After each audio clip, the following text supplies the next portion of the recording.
E aí pessoal, tudo bem? Bem-vindo a mais um vídeo do canal. Hoje eu vou estar falando sobre a crise de 2008. Esse é um assunto bem complexo, tem bastante coisas, você já tem que saber para poder estar entrando nesse vídeo.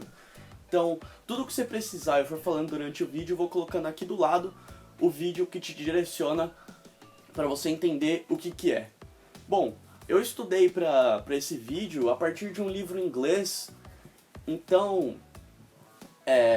vai ter muitos termos em inglês que eu não vou traduzir porque eu prefiro não ir atrás desses termos em português, mas eu vou te explicar o que é cada um desses termos. Bom, vamos lá. Soldiers, don't fight for slavery, fight for liberty. O presidente Ernesto Geisel se chocou contra uma das torres gêmeas do World Trade Center.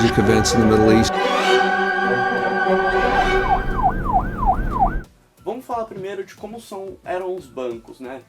O que acontecia? Um banco, ele tinha o dinheiro próprio, dinheiro do dono do banco, e esse dinheiro que ele fazia? Ele ia lá e fazia empréstimos.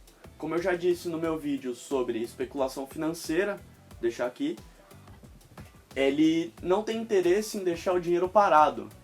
Ele só tem interesse em deixar o dinheiro rodando, porque quanto mais roda, quanto mais dinheiro está fora da mão dele, mais juros ele pode cobrar sobre esse dinheiro, certo? Então ele pega o dinheiro dele e empresta para uma pessoa. E o que acontece? Uma pessoa vai, por exemplo, comprar uma casa. Ele vai emprestar para uma pessoa que seja responsável, que tenha uma ficha limpa, que ele ache que tem pouco risco de não pagar para ele no futuro. Então, por quê? Porque ele vai ter que esperar 10 anos, 20, 30 anos para poder receber o dinheiro de volta. Então ele tem que pegar de uma pessoa confiável. O que acontece agora, né? Como que é o sistema atualmente? Os bancos, as pessoas pegam empréstimos dos bancos e esses bancos fazem o quê? Fazem a famosa especulação financeira. Eles pegam o papel do banco e simplesmente falam: ah, isso daqui é o cara que me prometeu pagar 100 mil daqui 10 anos. Quem quer? Quem quer? E ele pega esse papel e vende. Te pago 90 mil por ele. Aí o cara lá vai lá e compra. Quem compra isso? São os chamados bancos de investimento. Eles juntam vários dessas dívidas, débito de cartão, hipoteca de casas, crédito que se dá a estudantes, enfim, todo tipo de empréstimos eles juntam em um pacote só. Esse pacote é chamado CDO, CDO, vou chamar que fica mais fácil, são os chamados CDOs, é um termo em inglês, e eles juntam esse pacote, todo esse pacote que tem aqui, de vários débitos, e vende para investidores. Vende para bolsa de valores, vende para aposentados, vende para diferentes tipos de pessoas que têm interesse em investir nisso. E aí que começa a bosta, né? Porque ele vende para os investidores e aí que dá tudo errado. Por quê? Porque agora o banco, ele não empresta mais dinheiro esperando que a pessoa pague. Não, já acabou isso, não existe. O banco está emprestando dinheiro para qualquer pessoa. Quem quiser dinheiro, que tem. Por quê? Porque o banco não vai esperar mais 20, 30 anos para receber o dinheiro. Ele vai vender esse dinheiro para esses bancos de investimento. E o que acontece? Para ele não importa se vai ter alto risco ou baixo risco, porque vai receber o dinheiro de qualquer jeito, independentemente daquele cara pagar daqui 20 anos ou não. E o que essas agências de investimento faz? Elas sabem que tem um alto risco nisso, mas ela quer que se dane, ela vai receber dinheiro de qualquer jeito. Por que ela vai receber dinheiro? Essas agências de investimento recebem ratings, que são avaliações que nem a gente teve no Brasil, que recentemente abaixou, AA, 3As, 2As, A, B, B+, B-, enfim. Todos esses ratings é avaliado por uma agência de ratings, vamos falar assim, ratings. E o que acontece? Esses bancos de investimentos pegam essas ações, esses créditos de risco, compram do banco, compram por valor um pouco mais baixo até, tal, mas até aí pro banco não faz diferença, que ele está lucrando muito de qualquer jeito. Eles pegam esse dinheiro, juntam nesses pacotes CDO, e o que eles fazem? Essas agências de rating, elas fazem exatamente isso. Elas pegam esses pacotes e falam: ah, esse pacote tem tanto risco de perder dinheiro. E o que esses bancos de investimentos fazem? Eles simplesmente pegam dinheiro, falam: ah, vou lucrar 1 bilhão, não, vou baixar o valor um pouco, vou lucrar 10 milhões com isso aqui. Dou 1 milhão para a agência de rating e a agência de rating me dá um AAA. Simples. Ela vai receber um AAA e vai ficar como se não tivesse risco nenhum em comprar esse CDO. E onde que dá merda nisso, né? Porque essas agências de rating não têm responsabilidade nenhuma perante o governo, não tem responsabilidade nenhuma perante ninguém. Ela simplesmente... ela é chamada opinião dela. Ela pode dar a nota que caralho ela quiser por diversos interesses que não importa pra ninguém. Se você acreditar nela ou não, o problema é seu, entendeu? É simples assim, é direto. E o que acontece? Eles pegam esses chamados AAA e começam a vender como se não houvesse risco nenhum. Então, eles conseguem ter uma margem de lucro muito maior, porque quando você tem uma ação de risco, ela vale 100 mil, você quer vender aqui daqui 10 anos e tem alto risco, você vai conseguir no máximo 50 mil, vai. Se tem baixo risco, você vai falar, ó, você vai ganhar 10 mil, mas é certeza que você vai ganhar esse valor. Então quem fala, 90 mil, te vende por 90 mil, você vai ganhar 10 mil, vai demorar 10 anos, sim, mas certeza que você vai ganhar esse valor, porque o risco é baixíssimo. Então o que acontece? Eles começam a lucrar muito por causa disso. E eles pegam esse dinheiro e vendem para investidores. E aí que começa a merda, porque quem compra isso é você. Por exemplo, seu pai vai lá e compra ações não compra ações da Petrobras, ele pode comprar ações de CDOs, porque vai falar, não, o risco é baixíssimo, até um lucro bom, tal, parece que tá legal. E outras coisas, aposentados normalmente fazem isso. Eles, bancos que juntam esse dinheiro para aposentados não podem investir em investimentos que não são seguros, que não tenham risco baixíssimo, porque é o dinheiro de uma vida de um cara. Então o que eles faziam? Eles faziam, vou pegar isso, com o maior lucro possível, que tiver baixíssimo risco é o que eu vou escolher para poder investir o dinheiro dos aposentados. Então eles investiam nesse CDO, mas que na verdade tem um risco altíssimo, porque ele só está sendo vendido como baixo risco, porque ele só está sendo avaliado dessa forma. Mas na verdade, ele lá na origem, lá no empréstimo do banco, vendeu para um cara que não vai pagar. Porque ele não tem requisito mínimo, o cara foi escolhido só para poder dar o dinheiro logo e vender a dívida. Então a pessoa está investindo num negócio que não vai dar certo. E todo mundo nessa cadeia de investimentos está ganhando até o momento que a pessoa lá começar a não pagar, daqui 10, 20 anos. Mas até lá, tá todo mundo lucrando horrores. E aí que vem a bosta. Essas ações são chamadas subprimes, que são as de alto risco. Antes de ter esse sistema, que é aquele que o banco prestava e esperava que você pague, tinha 5% de risco de não pagar, 6, 7%. Agora é mais ou menos 20% de risco de não pagar. É um número altíssimo. Altíssimo, pensa. 1/5 das pessoas não vão te pagar. Só vou dar alguns dados para essa discussão. Em 2008, entre 2000 e 2003, que foi quando começou esse esquema, o número de empréstimos quadruplicou. Saiu de 1 trilhão que os bancos emprestavam para 4 trilhões. É uma grana absurda. Tem uma coisa chamada também, só para adicionar, que é taxa de alavancagem. Quanto o banco está emprestando e quanto o banco tem. Quanto o banco está emprestando sobre quanto o banco tem. A taxa de alavancagem era 3:1, 4:1. Era uma taxa de alavancagem relativamente baixa. se houvesse uma variação no mercado, o banco não quebraria. Mas começou a ter uma taxa de alavancagem de 36 para 1. É um absurdo. Se variar, por exemplo, 5% o lucro, o valor desse banco, de quanto ele tem, se variar 5% na economia, quebra o banco. Simplesmente quebra. Realmente é uma bomba relógio, tá esperando para explodir. E as pessoas continuam indo nisso só para poder lucrar o máximo possível.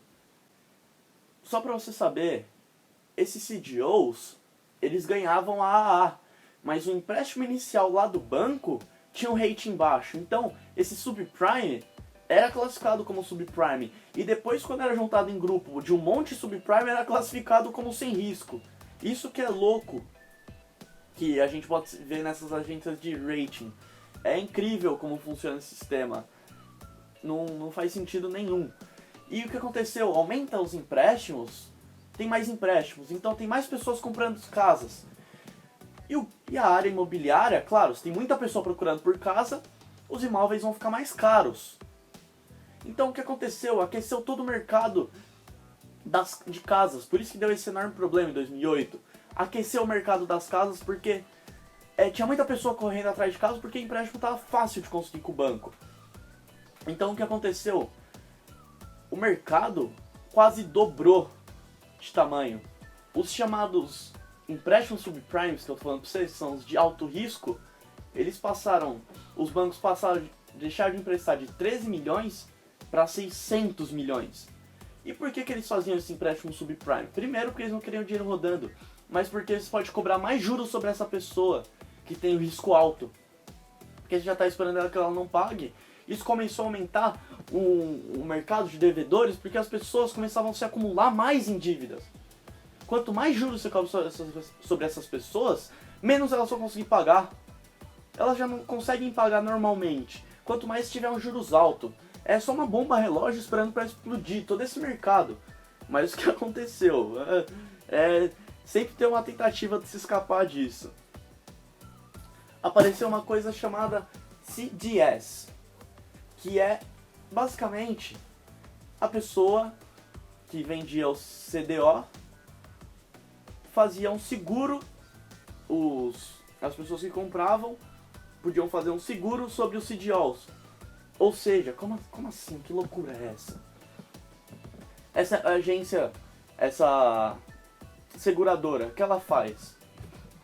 Ela pega o dinheiro e fala assim, ó, se você lucrar com esse CDO, você vai me dar uma porcentagem. Se você não lucrar, eu te pago o prejuízo. É simples, a pessoa fala, não, beleza, eu te dou a porcentagem de quanto eu ganhar, se eu não ganhar, você me paga. Ou seja, a pessoa não tem risco nenhum de perder dinheiro. A pessoa que está investindo em CDO vai ter risco zero. Zero. Claro, se não quebrar a seguradora, claro. Mas o que aconteceu? Começou um mercado paralelo de investimento em CDS. Outra loucura, meu, tanta volta que as pessoas começaram a especular os papéis da seguradora, falando, ó, essa seguradora vai lucrar 10% daquele CDO. Então, eu te dou 5% do valor, você me dá esse negócio e eu espero o risco, eu cubro o risco. Então as pessoas começaram a fazer esse mercado paralelo de investir no seguro. Porque o seguro podia dar uma porcentagem do lucro do CDO para eles. É louco. E por que as pessoas faziam isso? Porque esses bancos aceitavam isso. Porque os empresários lá, os grandes no escalão, eles lucravam muito com o bônus. O que é o bônus? Eles ganham uma porcentagem das ações da empresa, do lucro, por ter feito um bom trabalho.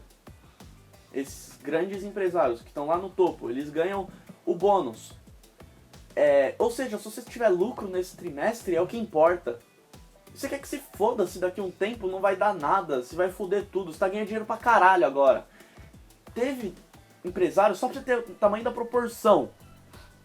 Lehman Brothers, por exemplo, o banco. Teve empresários de alto escalão, CEOs desses bancos, que ganharam $500 milhão de dólares só por bônus. Só com bônus. É um absurdo. $500 milhão. Você tem noção do que é isso para ser um trabalhador assalariado? O cara não é um empresário, o cara não é um dono da empresa, ele tá trabalhando para a empresa. E ele tá ganhando isso de bônus. Como eu te falei, parece que esses caras estão fazendo mais dinheiro com menos risco. Parece que eles encontraram a fórmula mágica para fazer dinheiro. Você percebe um certo erro de raciocínio aí? Eu tô vendo, por quê? Parece que esses CDOs que estão sendo vendidos são com zero risco, certo? Porque tem seguradora, tem agência de rating, tem 1000 coisas falando que é seguro. Mas tá tudo baseado sobre subprimes, sobre empréstimos de alto risco, porque eles estão distribuindo empréstimos para qualquer um. Então todo esse sistema financeiro está baseado sobre devedores, sobre pessoas que não vai pagar e que não vai fazer o sistema voltar a rodar. O dinheiro vai parar e aqueles que investiram não vão receber seu lucro, só vão perder as ações. Então, essas pessoas começaram a ver, quase lunático, que isso tinha baixo risco e alto lucro, mas na verdade o sistema estava por um fio. Por um fio, e foi por isso que quebrou. Porque tinha essas loucuras. E não foi só isso, tem coisa nossa, tem coisa pior ainda. Presta atenção. Como eu disse pra vocês, aqueles empresários, eles estão curtindo a vida pra cacete, eles estão querendo que se foda. Sabe o Lobo de Wall Street? Vocês já assistiram? Sabe aquela putaria de ficar usando drogas pra cacete, de ter prostituta pra caralho, fazer esse monte de coisa que tinha lá de festa? Era exatamente isso. Você pode achar, não, você tá maluco, não sei o quê. Não! Tem diversos filmes por aí, documentários, entrevistas, vários vídeos que saíram vazados na internet, várias coisas que você pode ver. Um monte de empresário de alto escalão em puteiro fazendo a festa, levando um monte de prostituta pra depois da reunião na própria empresa. E eles pagavam isso com o dinheiro da empresa. Esse é mais legal. Eles falavam, tô essa fatura aqui, assina aí e fala que, sei lá, você prestou um serviço de consultoria de R$20 mil aí, e eu cobro lá da empresa e ela te paga. Ele falava isso para as prostitutas. É um absurdo. Eles começaram a curtir tanto, isso partia do alto escalão. E essa vida boa aí, os caras estavam alienados. Eles estavam falando, porra, tô ganhando dinheiro pra caralho, quero que se foda, que se exploda tudo. Eu tô vivendo a vida doidado. E o problema é que esses donos, esses empresários, são quem manda no sistema. E eles vão lucrar de qualquer jeito. O dinheiro já tá na mão deles. Esses donos de bancos, esses empresários, essas pessoas vão lucrar de qualquer jeito. Aos poucos, começou a entrar na crise, né? 1/3 das hipotecas não eram pagas mais. 1/3 das hipotecas simplesmente as pessoas não pagavam. As casas ficavam vazias.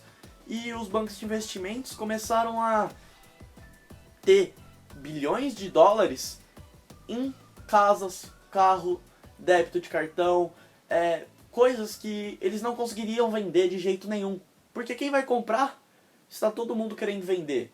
E sem contar o valor, saiu, sei lá, valia 200 mil a casa, o débito dela. Começou a ter tanta casa, tanto devedor, 50 mil casas, por exemplo, começaram a ter, que ninguém vai querer comprar casa por 200 mil. Eu vou falar, caralho, tem um monte de casa aí vazia. Pô, eu pago 50 mil se você quiser. Se não, vou com a do vizinho ali, ó, ele tá me oferecendo por 55. Você entende isso? Tem pouca gente procurando e muita casa, então eles não iam conseguir vender. Eles ficaram com bilhões em ações segurando lá, em casas, em hipotecas, em diversas coisas, e eles não tinham para quem vender mais. E aí começou a falir todo o sistema. Começou a desmoronar. Começou por falir os Lehman Brothers lá nos Estados Unidos. E até aí já era, né? Porque se faliu um banco desse porte, os outros vão começar a falir. E o que acontece? O que os neoliberais defendem, né? Viva liberalismo, livre mercado. Como que você vai deixar esses filha da puta livre? Você acha que aconteceu tudo isso que eu descrevi até agora, sem o governo fazer nada? Por quê? É um mercado que ele era um pouco regulamentado. Como eu disse, antigamente, anos 80 até, era daquele jeito, o banco esperava ser pago. Depois começou a mudar. E o que aconteceu? Esses bancos têm um poder desgraçado sobre o Congresso. Eles que elegem aquelas porra daqueles políticos, eles fazem lobby, eles pagam propina. Os bancos que mandam. Você entende isso? Os bancos que mandam. Vou deixar aqui o vídeo falando disso, sobre por que a esquerda odeia os bancos, e eu explico por quê. Enfim, os bancos são os donos do Congresso. E eles simplesmente falaram, ó, desregulamenta isso aqui pra mim, ó. Por exemplo, uma coisa que não acontecia antes. Quando você deposita seu dinheiro no banco, você recebe seu salário lá, você recebe lá seus 10 mil reais por mês. Você gasta 5 mil e deixa 5 mil parado. Esse 5 mil não tá na sua conta, só pra te avisar, tá? Seus 5 mil provavelmente tá sendo emprestado pro outro cara lá da China pra comprar uma motocicleta pra ele. Você sabe disso, né? E isso foi aprovado, que são os ativos financeiros do banco. Foi aprovado para ser ativo financeiro lá, nos anos 80, 90, por causa dessa desregulamentação do mercado. E só ocorreu essa desregulamentação por causa das porcarias dos bancos, falando, não, desregulamente isso aí. Como que o cara vai lucrar se for tudo regulamentado, for tudo fechado? E os bancos, o governo foi totalmente subornado, foi totalmente omisso a essa situação. Ele estava vendo tudo acontecer.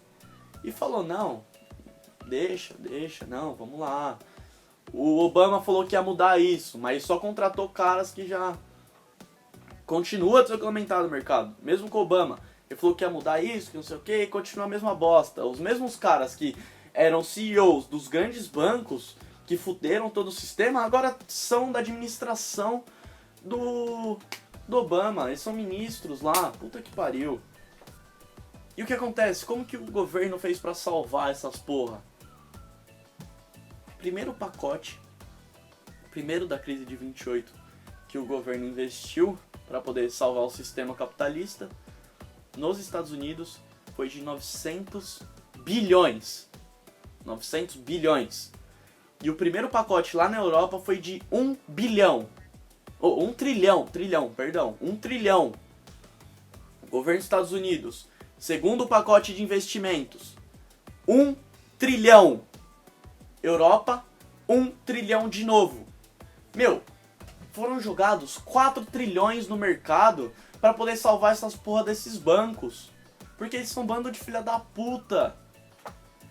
Agora eu me pergunto, se tivesse livre mercado, você acha que teria se recuperado da crise? Você acha que não tivesse essa intervenção estatal dentro do capitalismo? Meu, pensa que as maiores fortunas do mundo tá entre o Bill Gates e o dono da Claro, que sai nessas Forbes, essas porra aí. Até a última que eu vi, acho que era em 2014. Os caras têm, cada um, 100 bilhões. Tô arredondando aqui. Tem cada um 100 bilhões. 100 bilhões? O cara investiu 4 trilhões pra salvar a porra. Os caras mais ricos do mundo, se unirem, eles não conseguem chegar aos pés do que um governo fez. A pessoa não percebe que o maldito economista que solta essas teorias é um desgraçado que trabalha como consultor para essas empresas. O cara ganha milhões trabalhando nessa bosta. Vou soltar. Tem, eu acho, deixa eu ver aqui. 11 minutos de um documentário. Eu vou postar aqui no canal com um vídeo separado, vou deixar aqui. Vou postar junto com esse vídeo separado. E é só falando sobre economistas que recebem dinheiro para poder trabalhar intelectualmente pro liberalismo. Porque é uma vantagem para os bancos. Porque um banco sem o apoio intelectual de que a desregulamentação é boa, como que ele vai desregulamentar a porra do mercado? Se não tem ninguém para desregulamentar isso, tem ninguém para planejar. Esses economistas simplesmente trabalhavam pra porra do banco. E isso é muito claro, a área acadêmica da economia é comprada. Não existe ciência econômica liberal. É a porra de um bando de maldito que trabalha como consultor e ganha milhões trabalhando para bancos. E trabalham para defender o liberalismo. Eles ganham em cima disso, não porque eles acreditam nisso. A ideologia deles é o dinheiro. E aí vem um monte de retardadinho comprando essa porcaria dessa teoria. Eu vou soltar o documentário aí só pra vocês verem, porque eu não vou ficar falando aqui, porque não adianta se não tiver exemplos. E os próprios economistas falando, você vê que é claro que é simplesmente comprado. Bom, obrigado por ter assistido o vídeo. Espero que você tenha entendido por que aconteceu a porra da crise de 2008 e por que esses liberais são os babacas. Por que liberalismo não funciona? É claro, começou a partir dos anos 80 o liberalismo, junto com a nova sistema de ativos financeiros. Surprise! Começou junto, sim, é uma coisa só pra poder esclarecer. Se inscreva no canal pra ver mais vídeos, veja os vídeos anteriores, tem muito vídeo interessante. Meu primeiro vídeo do canal é sobre keynesianismo, se você não sabe, vê lá o que é bem interessante. Dê um curtir, não se esqueça de compartilhar com seus amigos. Valeu!